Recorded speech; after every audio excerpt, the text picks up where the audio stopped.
Hello, everybody. It's Gary Dennis. I'm here for the 25th of April 2023 school board update for Richland School District 2. So they had a meeting today, and they started off. We're going to skip down, and we're only going to talk about what they're doing as far as contractual matters and things like that. I skip all that. I skip the inspirational moment stuff, and just to get to the meat and potatoes. So basically, they got down. They talked about capital improvement. Everything was looking fine on that from times past, and then they get into all their student appeals, breach of contracts, all the way down, and they came into policy JLCE, which is the first aid and emergency care policy. And this policy basically outlines saying if a student has a DNR, they hope that the student wears some sort of bracelet to say do not resuscitate and things like that. And we have to follow it by law. So it basically they changed it where school employees are permitted to follow the terms do not resuscitate, called DNR orders, signed by a licensed healthcare provider and the parent/guardian of the student. My thing is I want it to be very clear that I think if somebody wishes that, that's fine, but they need to let it be known. But however, let's say if I'm out substituting a class and a individual starts choking and they pass out and I administer CPR and save their life, I think there needs to be protection made against somebody, for somebody that does a life-saving act. So I think hopefully they can kind of look at that and go from there. But ultimately this passed 7-0. And then next they went into student fines, fees, and stuff like that. And basically they just took out the sentence unpaid meal balances will be turned over to the blank to initiate efforts to recover the cost of things. And then it just says, in an effort to urge parents to settle debt, food services will send likely weekly notifications. Will send weekly notifications to parents of students who have incurred meal debt.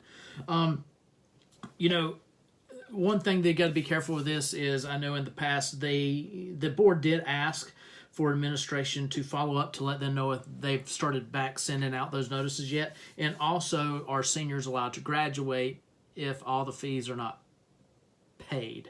And administration said they'll get back to them.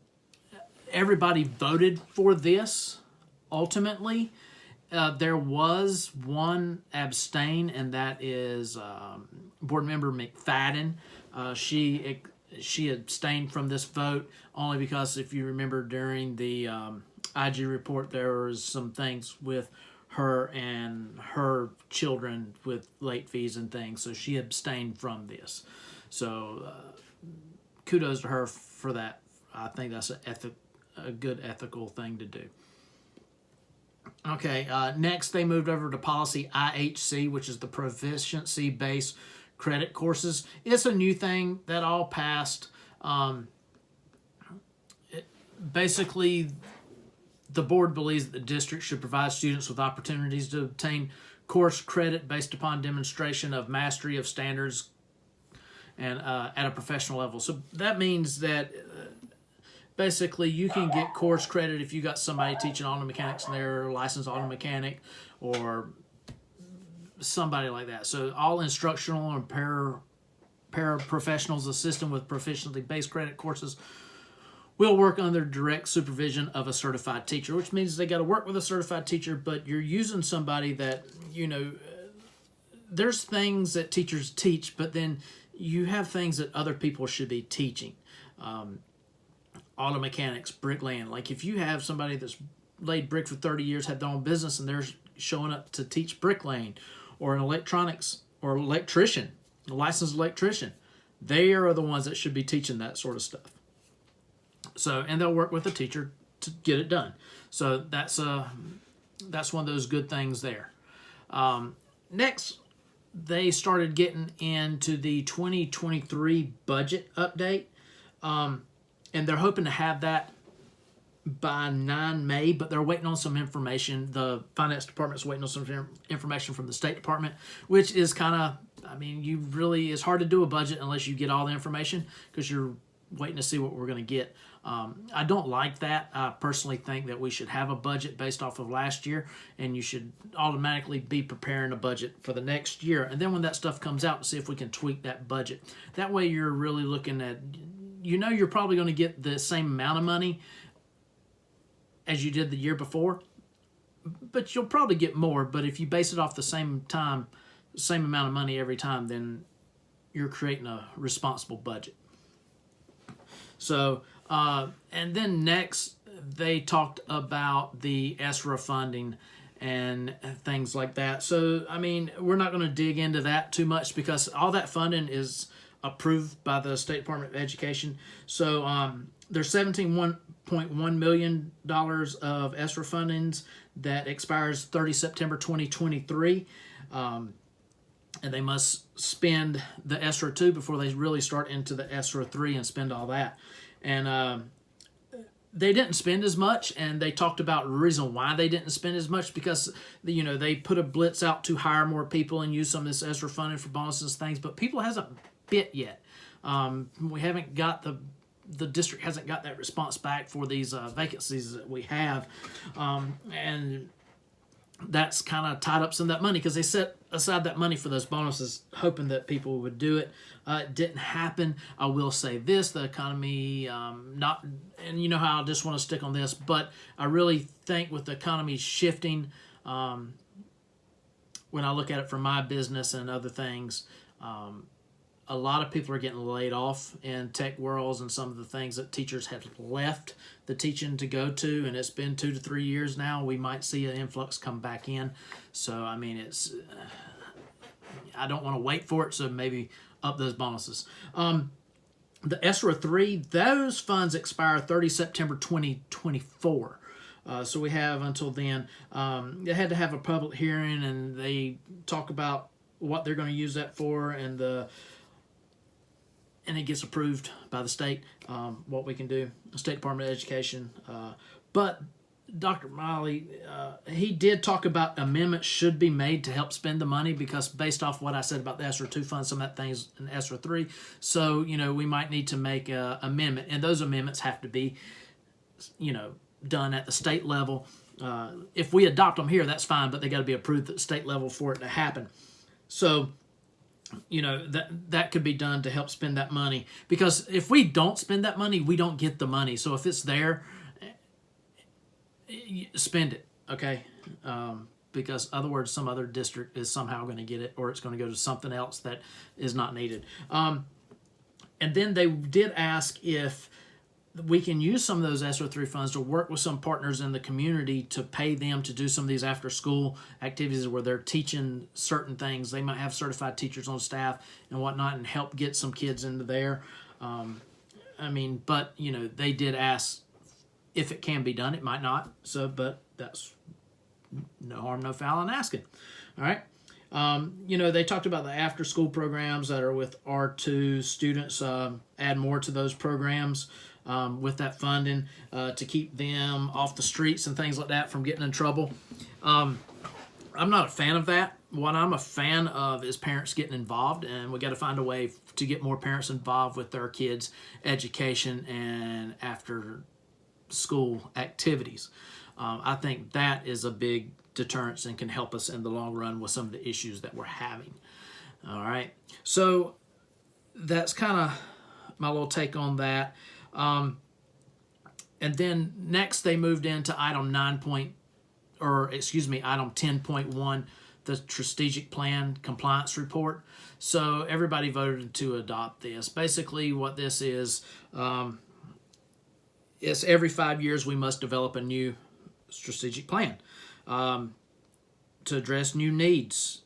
We have 12 proposed goals. So if you go to the website, if you just Google Richland 2 School Board, the agenda, you can get the agenda, and there's a nice PowerPoint. And all this stuff has PowerPoints to it, so you can dig into it a little bit deeper. And they got the PowerPoint and talk about their what they want to do by 2028. I'm not in agreement with all of it. To me, it's not bad. What I see is I think there's some things that we need to look at a little bit more deeply in it. The one thing I will say about these goals are, a lot of the goals are increasing our ELA, increasing our math percentages. I don't think those should be goals. I think those should be a standard. And what I mean by that is, why should we set a goal for something that is inherently vital, that's what we should be doing? No matter what, we should be striving for the best when it comes to the academic portion of school. So that's why I don't like to have those as goals. I would just set a standard, and this is what we're going to get, and how we get there depends upon the teachers we hire and how they teach, because each teacher does teach different. And not to knock teachers, but some teachers might have a better grasp on things, and let them work together as teams, which is they do, and they'll come up with the new ideas and teach those ELA and math and stuff like that. So that's my little take on that. So next, they went into policy BID, board member compensation and expenses. Policy BID, they talked about should not have advances and things like that. There were some things talked about in here. I think this really needs to go over with a fine-tooth comb. I think we really need to look at how things are reimbursed. They talked about once you go on a travel to getting paid within 7 to 10 days. I personally think you get back from your trip for your board duties, you should have 5 to 7 days to file your travel voucher. I think we should have travel vouchers. You file your travel voucher, and then you can get paid within 7 to 10 days after that. And business days, 7 to 10 business days. So that wouldn't include federal holidays. That wouldn't include weekends. That would be business days. Okay? Because even though they might schedule something, if it's on the weekend and that system and that bank's down, that payment's not going to go through.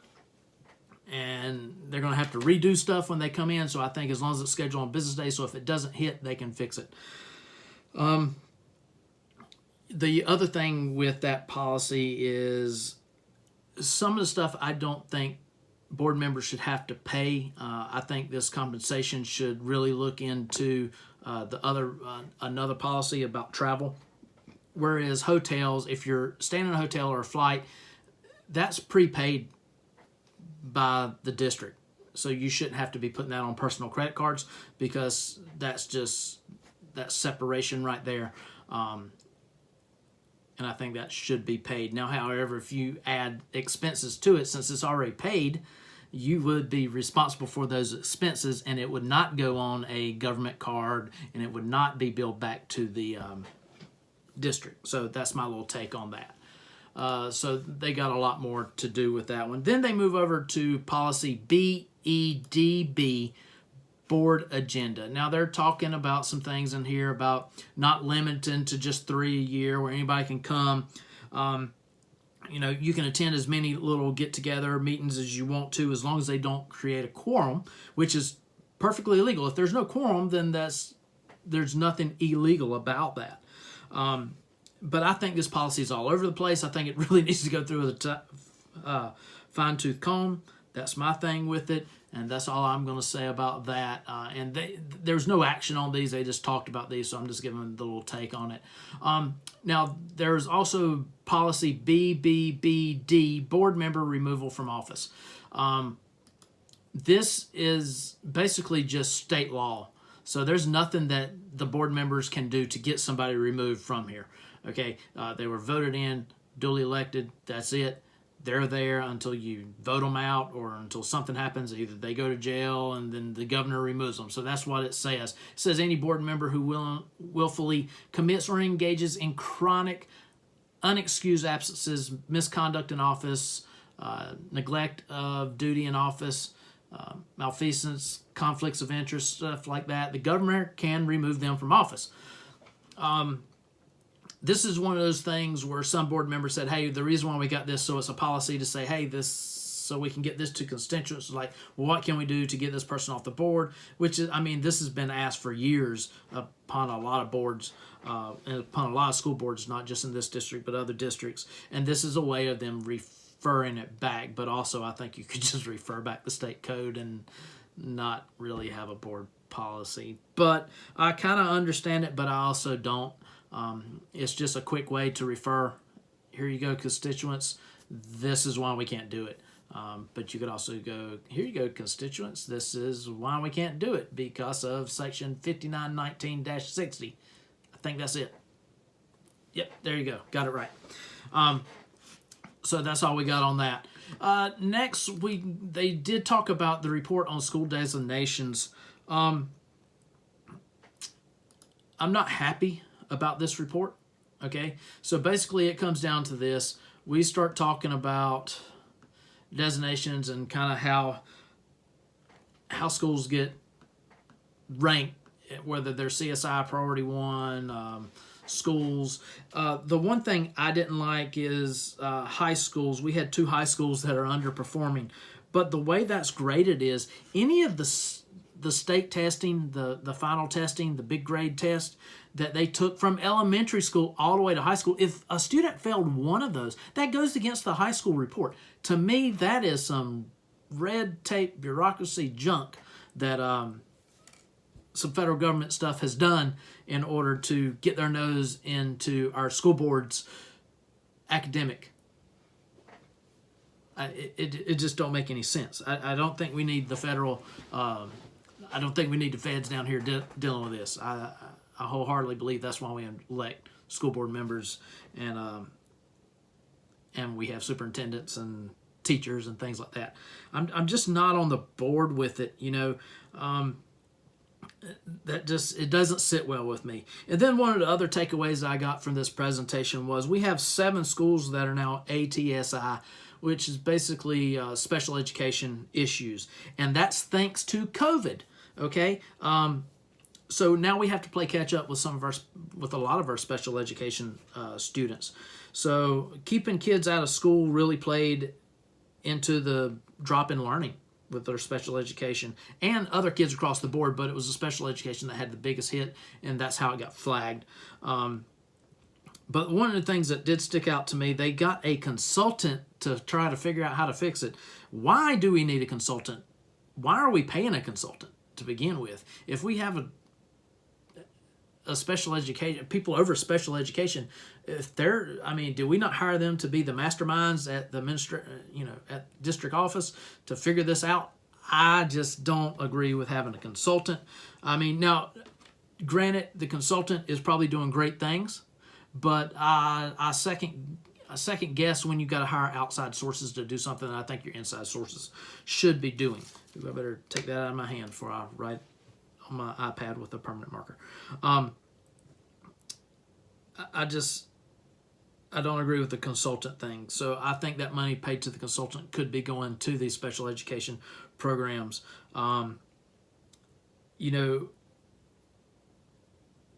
Board member Washington, she talked about we need to make sure that this step forward, that we take care of our teachers and not overburden them with a bunch of junk and a mumbo jumbo. And quite frankly, I wholeheartedly agree. Because we're playing catch up, I think if we try to move too fast and go too much, we're going to overburden teachers and we're going to lose quality of education because they're not going to have enough time with all the other junk that's already on their plate.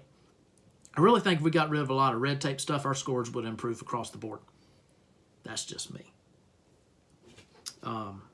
There's just a lot of red tape with that stuff.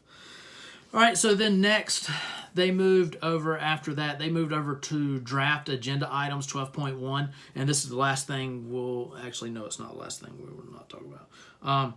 But they did say they're going to schedule a public hearing on the 2023-2024 budget at the next. They're also working on unfinished policy BEDB.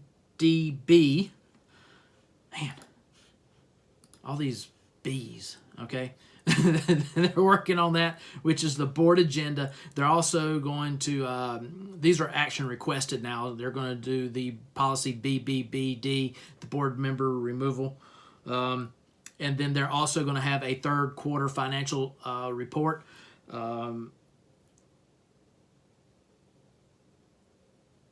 Report. And then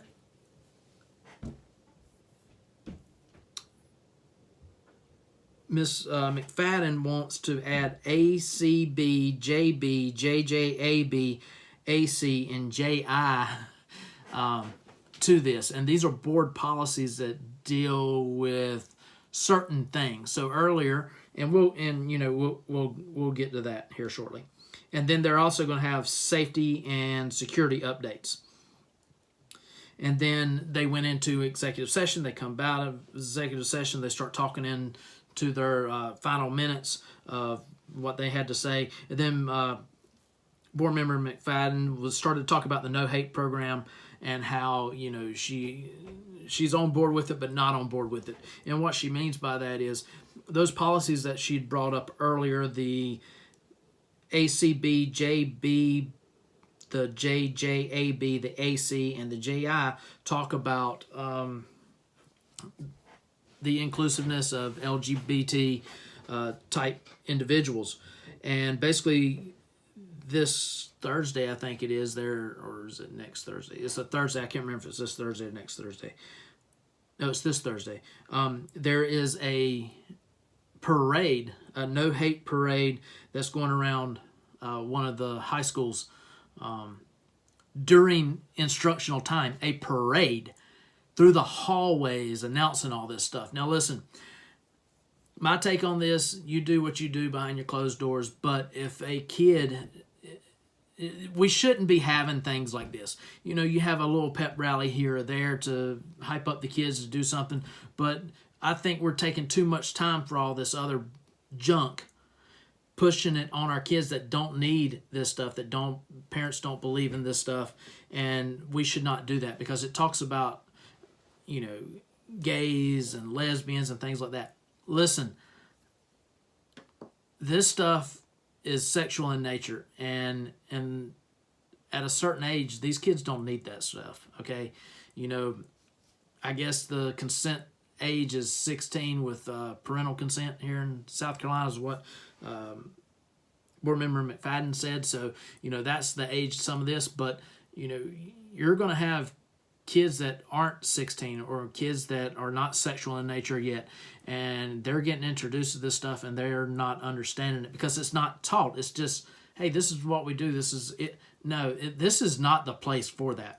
If you want to do this stuff and have these club-sponsored events, this needs to be after instructional time, after school. To me, school hours are instructional time. That's what it's there for.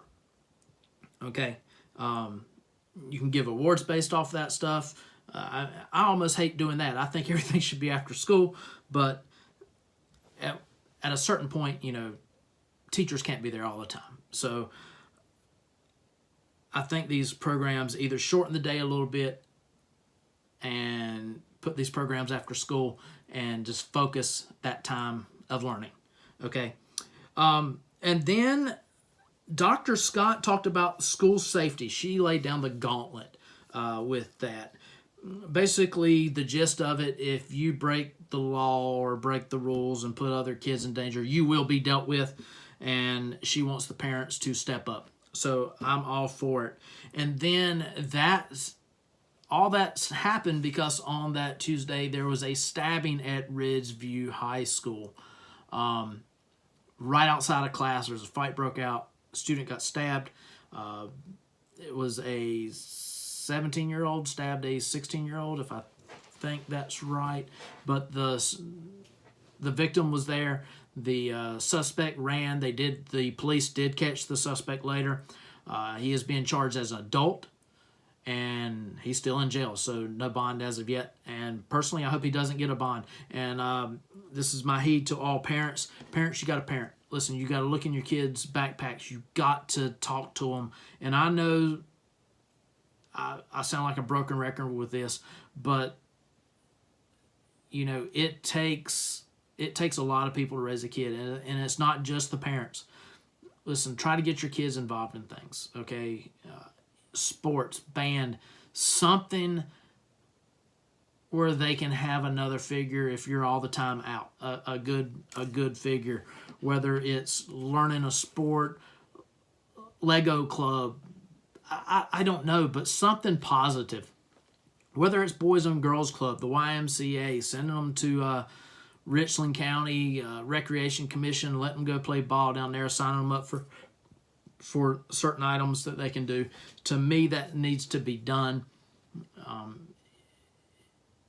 It takes a lot to raise kids, okay? And it's not just you got to worry about your own kids. You got to worry about everybody's kids. Now, ultimately, it's up to the parents to worry about their kids, but I worry about other kids because I hope that they are getting the same things that my kids get, so that across the board we don't have any more issues. But it's just not happening in today's world, and we got to find a way to stop that. And I'm not going to really get into that because this is this update, and that's a whole nother time and subject. But I just think it needs to be done. So parents, please get out there, parent. Okay, guardians, do the same thing. You got to parent. Okay, got to look after the kids because they don't know right from wrong 100%. That's our job to teach it to them. That's our job to use the consequences that can happen, as Dr. Scott talked about, as a learning tool, because you do something like that, there's going to be consequences, okay? And you just got to learn to deal with them. And we haven't had them in a while. We've got lax on it because of COVID, and grades in school ratings have dropped, and kids getting in more trouble and not listening and being smart Alex has rose, and that's why we're in this predicament. So that's why we need to be tougher on our younger generation, because the world is not a nice place, and once they get out of school and out of our protection and our arms, it's going to be a rude awakening. So we have to prepare them easily and get them ready, so when they do step out in the outside world, they're ready for it. But that's the update. I didn't do one on the other board meeting from a week or two back, but I was out of town, had some things going on. I looked back over it. There wasn't nothing big in there, so not going to do it. Not going to go back. It's too far into the past. But definitely be looking at that. I'm not making these meetings live anymore, and I'm not watching them live anymore. I'm having to come home watch them because I do coach baseball for 12U.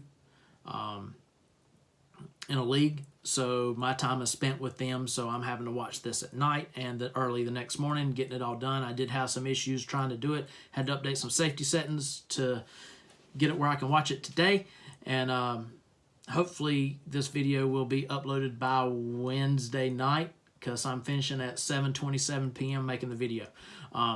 So I just got to do a quick edit, get it on YouTube and Facebook. So anyway, as always, deuces, love y'all, mean it. Keep on rocking out there.